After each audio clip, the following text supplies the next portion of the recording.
Hola, buenas tardes.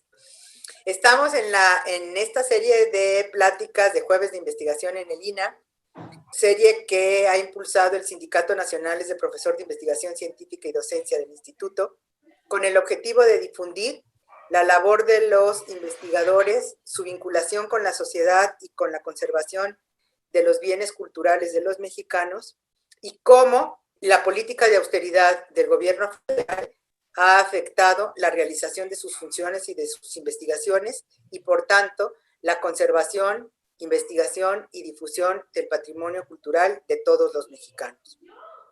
En esta ocasión estamos con Enrique Soto Aguirre, él es de Chihuahua, trabaja en Chihuahua, es antropólogo, egresado de la ENA Chihuahua y profesor investigador de tiempo completo del INA, adscrito a la Escuela de Antropología e Historia del Norte de México.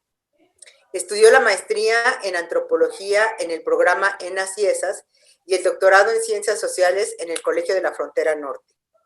Enrique es autor de los libros Evadir la línea, un análisis sobre el consumo de drogas y el trabajo en la industria maquiladora, y el titulado El sentido del trabajo, una aproximación antropológica a partir de la industria aeroespacial. Además, ha escrito múltiples artículos sobre la ciudad y el trabajo, temas en los que centra sus intereses principales de investigación. Desde 2002 es profesor de la licenciatura y maestría en la actual Escuela de Antropología e Historia del Norte de México, en la que actualmente es subdirector de investigación y coordinador de la maestría en Antropología Social. El tema de investigación que le apasiona es la cultura y el trabajo en el norte de México. Y pues de eso, ¿qué nos puedes contar de tus investigaciones, de tu labor como coordinador y como profesor de la escuela y las dificultades que han tenido con el presupuesto? Bueno, buenas tardes, muchas gracias por la invitación, gracias al sindicato y gracias a ti, María, por esta invitación que me hacen.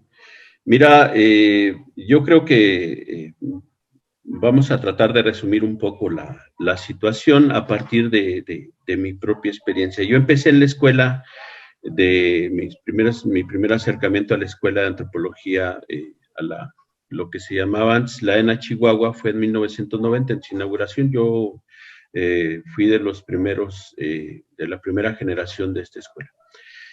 En ese tiempo, cuando se funda la escuela, los fundadores, Juan Luis Ariego, Margarita Urías, Augusto Urteaga y algunos más, Luis Raigadas y ellos, habían hecho alguna prospección sobre las posibilidades que pudiera dar la fundación de una escuela, de un programa de antropología hacia el norte de México. La antropología, el norte de México es, como lo digo yo por ahí en algún texto que escribí para la maestría, el norte de México es una región vasta, es poco densa y es una región muy extraña porque aunque ha sido una región preponderante en los estudios de antropología clásicos, como los estudios desde el indigenismo, el trabajo que se hicieron, que Wendell Bennett, Robert Singh, Lumholtz, Don Luis González, no sé, Kennedy, hicieron en la Sierra Tarahumara.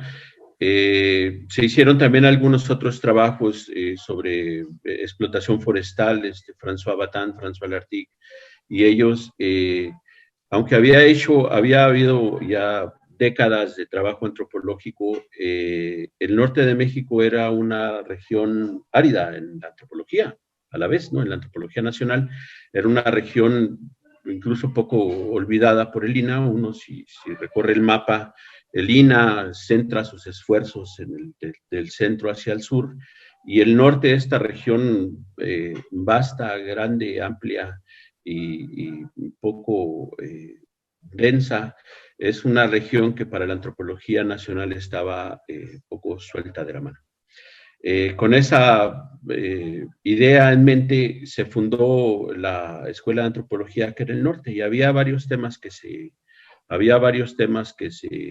ponían en juego en la mesa. El primero, desde luego, como un eje, sí, estaba toda la cuestión del indigenismo. El indigenismo y toda una problemática que se empezaba a desarrollar. Recordamos en el 94 estaba ya las propuestas para reformar el 27 constitucional, lo que iba a la poste resultó en un despojo de las tierras de muchos pueblos indígenas, ¿no?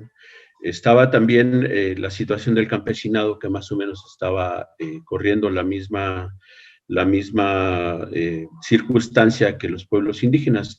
Esta región del norte, aunque como dije ahorita es una región que está poco suelta de la mano del centro, porque la relación tradicional, tú como historiadora debes saber bastante más de esto que yo, la relación del centro lo acreditan así los historiadores como Cerruti, como otros. La relación del norte de Chihuahua, la relación del norte de México es más con el sur de Estados Unidos que con el centro de México. Entonces, esa es una primera parte muy interesante, porque los fundadores de esta escuela lo que planteaban era que el norte tendría que empezar a ser visto desde el norte, es decir, una lectura del norte que nos dijera cómo se relacionan los estados de oeste a este o de este a oeste, como históricamente se ha demostrado que es la relación tradicional. La antropología que se había hecho acá era una antropología básicamente que, o parte de una idea muy boasiana, museográfica, de ver a los indígenas solo en su entorno, solo en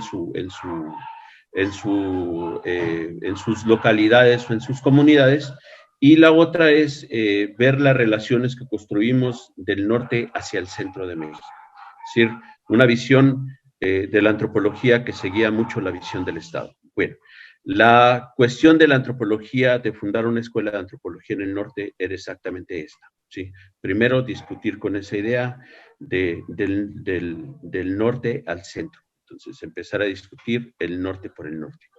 Este era el fundamento básico, ¿sí? En ese fundamento estaba la idea de formar especialistas del norte para el norte, ¿sí? En los tiempos en que se funda la escuela, debo decirte, nace con este problema del presupuesto, porque nosotros, bueno, la Escuela de Antropología, lo que la Escuela Nacional de Antropología e Historia de Chihuahua, así se llamó al principio en Chihuahua, nace con una falta de presupuesto, es decir, nace como nace todo en el norte, a punta de esfuerzo. Entonces, estos investigadores se aferran a su proyecto, y vivimos como proyecto prácticamente durante 32 años, seguimos exactamente en la misma. El edificio propio de la escuela se nos dio 22 años después. Imagínate, la escuela duró rentando una casa o dos casas, 22 años. Duramos siendo la octava carrera de la ENA de México, duramos como la octava carrera hasta 2012, que nos independizamos. Empezamos un proceso en 2010, en 2009, empezamos un proceso de independencia ahí de la ENA de México, y de ahí en 2012 ya terminamos siendo Escuela de Antropología e Historia del Norte de México, la actual EAM. Entonces, en un principio, el presupuesto que se asignaba a los investigadores, a los pocos investigadores que había de base en la escuela, siempre ha habido 2 o 3. Hemos tenido también muy mala suerte con las plazas, porque se da una plaza y luego el investigador se va mejor hacia otro lado, y la escuela se sigue quedando un poco desamparada, quedando funcionando con algunos aferrados que siempre insistimos en estar ahí, ¿no? El presupuesto anterior daba un poco para sustentar estas ideas, estas necesidades que tenían los antropólogos que fundaron la escuela, y había trabajo en el norte de México. Juan Luis trabajó mucho la minería en el estado de Chihuahua, en el estado de Sonora, en otros estados un poco más al sur, etcétera, ¿no? Trabajó por su relación tan amplia que tenía, le tocaba trabajar con la gente del CIAT, con la gente de Baja California, con la gente de Sinaloa, con la gente de Zacatecas. Juan Luis Ariego, en paz descanse, nuestro fundador, era una persona de amplios horizontes, de amplias relaciones, y tenía esa cualidad de establecerle muchísimas relaciones regionales e interinstitucionales a la escuela. Entonces la escuela estaba cobijada un poco por esta figura, ¿no? El presupuesto de la escuela en ese tiempo alcanzaba un poco el presupuesto de investigación para cubrir esa idea que tenemos, que todavía cobijamos, de ser una escuela para el norte. Y entonces las buenas relaciones que tienen estos investigadores nos empujaban a algunos de los nobles antropólogos, de los estudiantes, a ir a hacer trabajo de campo hacia otros estados. Yo he tenido la fortuna de relacionarme con gente del colegio de Sonora, del colegio de la Frontera Norte, del Centro de Investigación en Alimentación y Docencia de Sonora, etcétera, ¿no? Entonces, a través de esas relaciones hemos podido ampliar un poco los horizontes y hacer trabajo de campo en otros estados del norte de México. Desde un principio, como tú bien dijiste, mis obsesiones de investigación han estado centradas en el trabajo. ¿Por qué en el trabajo? Porque el trabajo, no lo digo yo, lo dice Berger, por ejemplo, en su libro, el texto que le dedica al trabajo, en su compilación sobre el trabajo, dice que el trabajo es la sombra humana, ¿sí? Es decir, el trabajo es la sombra que nosotros dejamos. Dice que los seres humanos somos seres inquietos por naturaleza, que no nos gusta donde llegamos y tenemos la necesidad de transformarlo. Ese es el trabajo. Engels lo dijo en su libro, el trabajo fue lo que transformó el mono en hombre, ¿no? Diríamos ahora, para ser más políticamente correctos, al mono en ser humano, para integrar a las mujeres en esto, para que no nos vayan a dar pellizcos aquí, porque tengo muchas muchachas aquí en la escuela.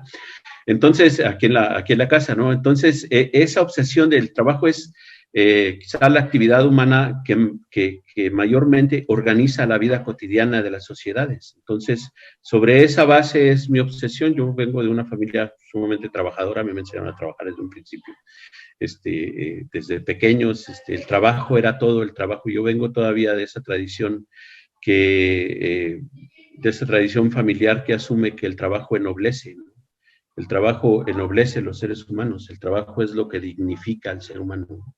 Entonces, con esas bases familiares, pero también con esas bases, imagínate, de mis maestros, de mis maestros que te menciono,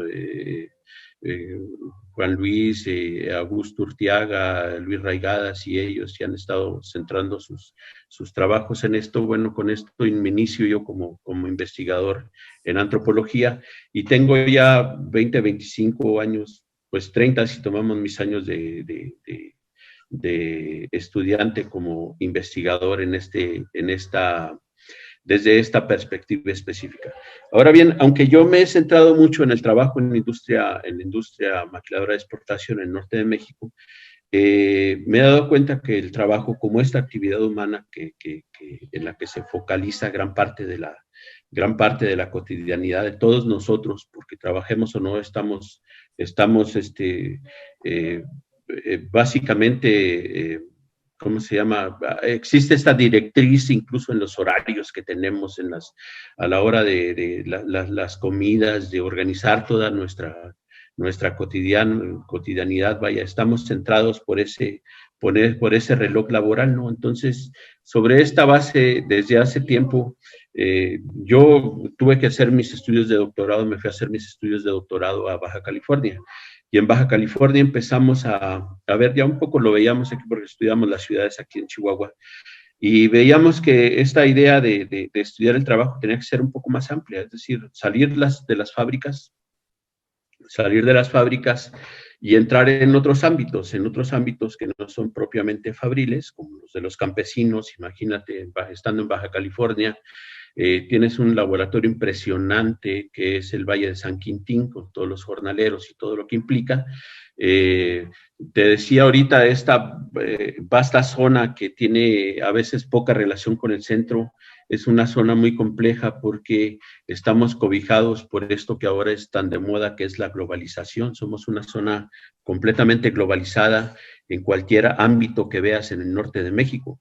Las fábricas todas están viendo hacia afuera, los campos están viendo hacia afuera, la pesca, por ejemplo, los pescadores, todo es pesca, todo es industria globalizada, ¿no? Entonces, empezaba yo a notar esto y empezaba a pensar, ¿por qué no ampliamos los horizontes, salimos de la maquila y empezamos a ubicarnos en otras posibilidades? Ahora, siguiendo con esta idea, bueno, yo soy de Chihuahua, yo soy de mero Chihuahua, dice el corrido, no del mineral de Parral, yo soy de mero Chihuahua. Pero traigo el desierto en el alma, pues. Y entonces en los últimos 2 años he estado juntándome con mucha gente. Bueno, mi esposa Claudia Delgado, que también es antropóloga, ella tiene las obsesiones del medio ambiente, y un poco me las fue pegando, y eso y algunas otras obsesiones como el de los licores, lo llevan a uno a otras partes, ¿no? Y entonces, de pronto, allá en la Baja me enteré yo que había un ámbito bastante importante. Ya había hecho yo trabajo sobre el consumo de drogas, pero luego allá me empecé a interesar en estas nuevas culturas que existen de la fabricación por ejemplo, de las bebidas, ¿no? Entonces, imagínate, en la Baja California hay una nube literal de jóvenes desempleados que encontraron el sentido de su vida fabricando cerveza o dedicándose a la producción de vino, ¿no? Entonces empecé a decir, ay, bueno, mira, aquí tenemos otros ámbitos. Y cuando llego a mi tierra otra vez, Chihuahua, cuando me devuelvo, resulta que el desierto, que es una zona que uno siempre, el desierto de Chihuahua, si lo ves desde la carretera, y cualquier desierto puede ser así, se te figura que es una zona desolada, que es una zona donde lo que menos imagina uno que hay es vida. Pero resulta que cuando vas 10, 15 kilómetros adentro de la carretera, encuentras que el desierto es todo menos desolación. El desierto es una fuente de gran vida y existen una infinidad de grupos sociales, de gente que tiene muchísimos empleos, muchísimas tradiciones laborales y todavía las cultiva. Y entonces ahora mi obsesión es esa.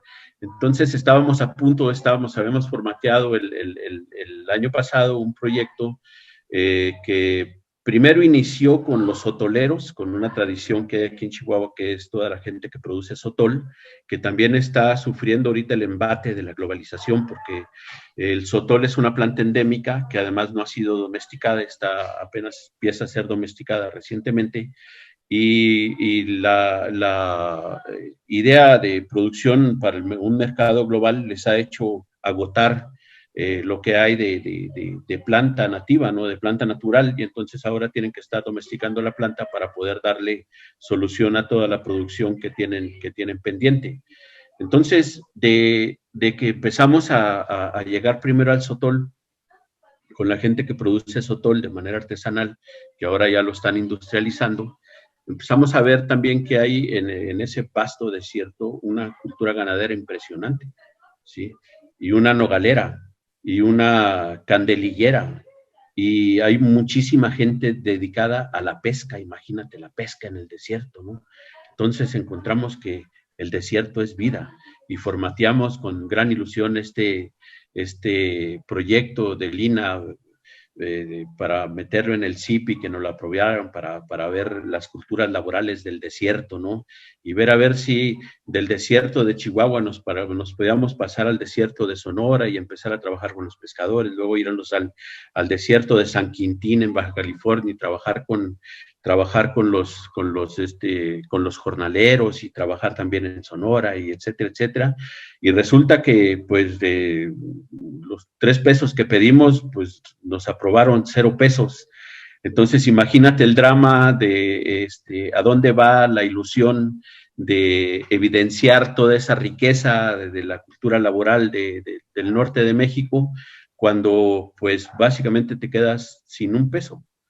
Entonces, ese drama que lo vive uno como investigador después se traduce a un drama como docente, porque yo mis clases que doy en la escuela, en la licenciatura, son clases en los semestres iniciales y en los semestres finales. Tengo dos bloques de estudiantes. Los primeros les doy introducción a la antropología y introducción a la sociología, donde me encargo bastante de repasar otra vez a los clásicos y las etnografías de cómo Malinowski describía cómo hacían las canoas y Margaret Mead, cómo crían los arapaches, a no sé quién, bla, bla, bla, y etcétera. Y después me voy en el otro extremo, en el sexto, séptimo, octavo semestre, donde los meto un proyecto de investigación formativa y les digo, Chihuahua no es el mundo, cabrón. O sea, cuando ustedes piensen en su investigación, somos una escuela del norte, ¿y por qué no piensan en el norte? ¿Por qué no se van a estudiar algo en el norte? Existe muchísimo que puedes estudiar. Si quieres estudiar maquila, ve a estudiarla a Tijuana, a Matamoros, a Ciudad Juárez, a Sonora, a Empalme, a donde sea, pues tienes un litoral tremendo, kilómetros y kilómetros llenos de pescadores en México, ¿por qué no vas para allá? Tienes la zona de jornaleros más impresionante, de las más impresionantes que hay en el mundo. ¿Por qué no vas y estudias eso? Imagínate Baja California, que yo creo que entre los grupos originarios, que son 4 o 5, ya le quedan nomás como 10,000 indígenas originarios, pero tiene medio millón del resto de México, ¿no? Entonces le dice Oaxaca, California, de tanta gente que hay de Oaxaca, de Morelos, de todo el sur de México. Imagínate la riqueza que eso da concentrarlos en tan pequeñas regiones, ¿no? Con problemáticas tan grandes que rebasan nuestras fronteras y que se suman en dinámicas de cadenas globales de producción, ¿no? Entonces, todo lo que es esto, todo está, no solo es una riqueza cultural, no solo es una riqueza en términos del conocimiento fabril que toda esta gente tiene, del conocimiento laboral, sino que también es una necesidad de estar evidenciando las condiciones de vida y trabajo de toda esta gente. Sobre esta base hacemos nuestros proyectos. ¿Y qué sucede? Que de pronto nos dicen, pues presupuesto no hay. No hay presupuesto para que investigues, no hay presupuesto para que tu docencia, que con tanta ilusión estás motivando a los alumnos a que se vayan a otros estados, pues ahora diles cómo se van a ir, ¿no? Porque ahí tenemos, yo te decía ahorita, antes de micrófonos, te decía, pues ahí tenemos parados los vehículos de la escuela. ¿Por qué? Pues porque a veces no tenemos ni gasolina para moverlos. Ahí tenemos, nos hacen falta laboratorios, nos hacen falta muchísimas cosas que no tenemos. ¿Por qué? Por falta de presupuesto.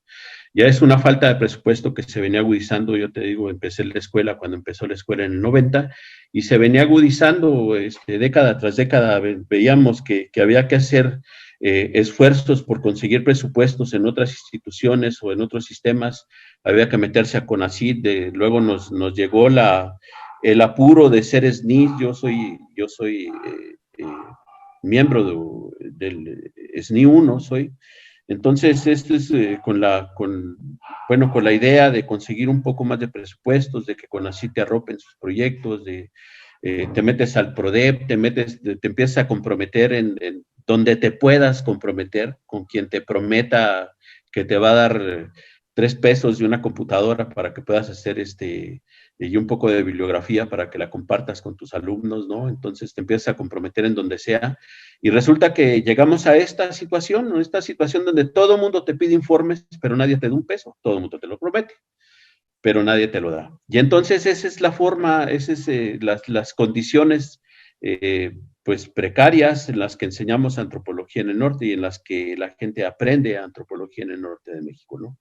Entonces, en ese estamos, no dejamos de pensar que es relevante, es preponderante seguir enseñando, seguir motivando a la gente a que haga estos trabajos sobre las culturas obreras, las culturas laborales del norte de México, que haga estudios, ya antes soñábamos con estudios comparativos, a mí me tocó la fortuna de llevar a cabo para mi tesis doctoral, llevar a cabo un comparativo entre trabajadores tradicionales de la industria aeroespacial que están en Montreal, de la gente que recién empieza en Querétaro y de la gente que recién empieza en Chihuahua, ¿no? En esta industria aeroespacial que ahora está en boga en México, que de una cadena que se descentraliza a nivel global y de la que somos receptores amplios. Pero pues ese es, lo cuento yo como una fortuna, ¿no? Todavía me tocó que investigadores que sí tienen presupuesto nos arropen y nos digan, ándale, vete a hacer trabajo de campo aquí, vete a hacer trabajo de campo allá. Y ese es básicamente un buen deseo que tengo yo para todos mis estudiantes, ¿no? Que podamos volver a recuperar un poco de presupuesto, volver a recuperar ese ímpetu que tenemos, no terminar no dejar de hacer esos estudios en esta riqueza, te decían, esto que es el desierto es en realidad un valle fértil de culturas obreras, de culturas laborales. El desierto es vida y hay que estudiarlo y hay que evidenciarlo, ¿no? Entonces, Oye, pues en Enrique, este estamos. pues qué interesante esto que nos planteas de la cultura de del trabajo en el desierto, que bueno, podrá ser un aporte bien interesante a la cuestión del patrimonio cultural de todos los mexicanos, de cómo aportar, de cómo aprender unos de otros y de este legado. Y me parece también sumamente importante esto que dices de cómo los propios trabajadores del instituto, a fin de cuentas, son los que lo sostienen. No son las autoridades, ni las propias del instituto, ni las federales, sino son los propios trabajadores que se mueven para conseguir los presupuestos, para meterse en la dinámica en que los mete pertenecer al Sistema Nacional de Investigador, que es una dinámica agotadora, para meterse a PRODEP además y poder conseguir que una cosa y otra cosa, mientras que las autoridades y tanto las propias como las que van más allá, pues se dedican nada más como a decir sí y no, sin conocer realmente cuáles son los aportes que se están haciendo por parte de los investigadores, de los estudiantes, de cómo se está tratando de conservar, de reproducir, de construir en torno a lo cultural. Me parece sumamente importante cómo lo mencionas y pues muy triste el desdén que va desde el jefe de la nación hasta las autoridades a ratos más inmediatas en los centros de trabajo del INAH. No sé si quiera cerrar con alguna otra cosa porque el tiempo se nos agota. Pues sí, el tiempo que también es una guillotina. Mira, pues no, básicamente agradecerles mucho. Yo creo que todos los trabajadores, todos los investigadores del INAH debemos estar motivados. Tenemos una institución preciosa a la que hay que seguir bregando para que subsista. Pues yo no entiendo a quién hay que convencer, cómo vamos a seguir convenciendo. Yo te decía ahorita que estamos en una región y estamos en un país completamente globalizado, dependemos en muchas cosas de dinámicas internacionales, pero yo creo que es justo en estos momentos donde el antropólogo que tiene que tiene un pie en la comunidad, que tiene un compromiso con toda la gente de abajo, con toda la gente de a pie, que no nos movemos en estadísticas, si no nos movemos con números, si no nos movemos con gente que piensa, que siente, que significa las cosas. Yo creo que en este momento el papel del antropólogo es un papel preponderante, es un papel relevante, es un papel que debe seguir siendo apoyado por esta linda institución que es el INAH. Yo insisto, esta institución es de quienes trabajamos en ella y no debemos dejarla de la mano y no debemos dejarle esto absolutamente a nadie. Es de nosotros y tenemos que seguir peleando por ella. Es de los mexicanos y tiene que seguir siendo para los mexicanos. Gracias. Pues muchas gracias, Enrique, y para todos los demás, nos veremos el próximo jueves. Nos vemos. Gracias.